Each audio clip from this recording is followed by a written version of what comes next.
Petrol અને diesel અંગે ઊભી થયેલી ચિંતા વચ્ચે હાલ પરિસ્થિતિ સંપૂર્ણપણે સામાન્ય બની છે। શહેરના મોટાભાગના પેટ્રોલ પંપ પર પૂરતો સ્ટોક ઉપલબ્ધ છે, તેમજ સતત ટેન્કર પહોંચતા રહેતા પુરવઠો જાળવવામાં આવી રહ્યો છે। તો તમામ પેટ્રોલ પંપના અધિકારીઓએ સ્પષ્ટ કર્યું છે કે કોઈ પણ પ્રકારની પેટ્રોલ કે ડીઝલની અછત નથી અને લોકોને પેનિક થવાની જરૂર નથી। નિયમિત રીતે ઈંધણ વિતરણ થઈ રહ્યું છે, જેથી વાહન ચાલકોને પણ કોઈ પણ પ્રકારની મુશ્કેલી ન પડે। જી હા, ગઈકાલે પણ પ્રધાનમંત્રી નરેન્દ્ર મોદી તેમજ આપણા ગુજરાત રાજ્યના નાયબ મુખ્યમંત્રી હર્ષભાઈ સંઘવી દ્વારા પણ જણાવવામાં આવ્યું કે ભારત દેશમાં કોઈ જ પ્રકારની ચિંતા નથી।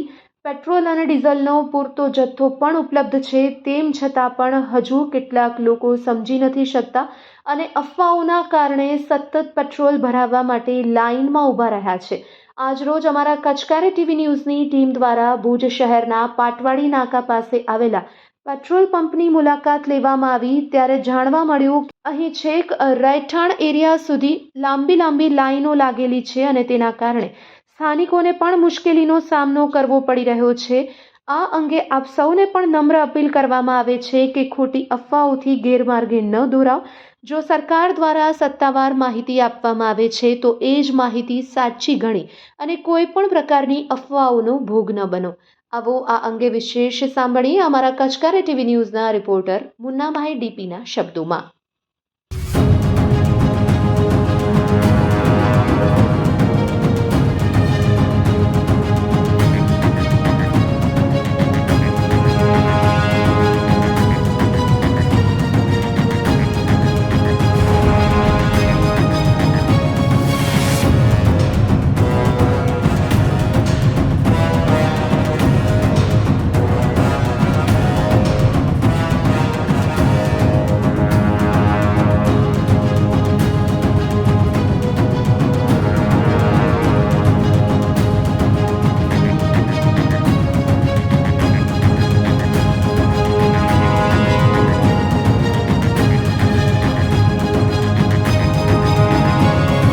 કચ્છ કરી ટીમ અત્યારે પાટવાડી નાકે આવેલી, ખાસ કરીને જે આ પેટ્રોલ પંપ આવેલો છે, આ પંપની અસંખ્ય ફરિયાદો એ હોય છે કે જ્યારે સીએનજી ભરવા માટે લાઈન લાગે છે ને, ત્યારે છેક ચોક સુધી લાઈનો થાય છે અને ટ્રાફિક જામ થાય છે, રસ્તા બંધ બ્લોક થઈ જાય છે।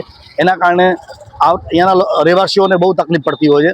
બીજી બાજુ જે પેટ્રોલની અછત છે, જે રીતે આપણા ગુજરાતના હર્ષભાઈ સંઘવીએ કહ્યું કે ક્યાંય પણ પેટ્રોલની કમી નથી, વાત હકીકત છે કે પુરવઠો બધાને પૂરેપૂરો મળે છે। આપણા વડાપ્રધાને પણ કહ્યું, નરેન્દ્રભાઈ મોદી સાહેબે, કે પેટ્રોલ ડીઝલની ક્યાંય અછત નથી, એલપીજીની તો દેખાય જ અછત નથી, કારણ કે લોકોને બધું પુરવઠો મળી રહે છે। અત્યારે બધા પંપ રાબેતા મુજબ ચાલુ છે। કાલે અફવાના કારણે લોકો જાણે ભાંગ પીને નીકળ્યા હોય એટલા ગાંડા થયા હતા। એક પંપ ઉપર 100, 200, 300 જણા ઊભા રહી અને ફૂલ ટાંકી કરો, પેટ્રોલ આપો, ડીઝલ આપો। હવે 4 નોઝલ હોય અને 200, 300 ઊભા હોય તો કેટલી વાર લાગે? આના કારણે પોલીસ ડિપાર્ટમેન્ટ છે, ટ્રાફિક પોલીસ છે, એ પણ એમને પણ તકલીફ પડી, કારણ કે ટ્રાફિક વ્યવસ્થા સાચવવી પડે, કોઈ અનિચ્છનીય બનાવ ન બને એની પણ ધ્યાન રાખવી જોઈએ। અને ખાસ કરીને ભુજની, કચ્છની અને ગુજરાતની પ્રજાને કહેવાનું છે કે પેટ્રોલ બધી જગ્યાએ પૂરતું છે, પુરવઠો આપણી પાસે છે, બધાને મળશે, એટલે ગાંડા થઈને દોડવાની કોઈ જરૂર નથી। અમુક લોકો ગાડીમાં ફૂલ ટાંકી કરાવીને ઘરે બાટલામાં ગાડી અને ઘરે રાખી દે છે। આવા પણ દ્રશ્યો અમે જોયા છે, જે બતાવી શકતા નથી કે તમે અહીંયાની ફૂલ ટાંકી કરાવો છો ને ઘરે જઈને પાછા તમે કાઢીને ભેગું કરો છો 5 લીટર, 10 લીટર, 15 લીટર। આ જિંદગી પર નહીં ચાલે, એટલે આવા ધંધા ન કરો। અને જે પેટ્રોલ તમને મળે છે એ મળતું જ રહેશે।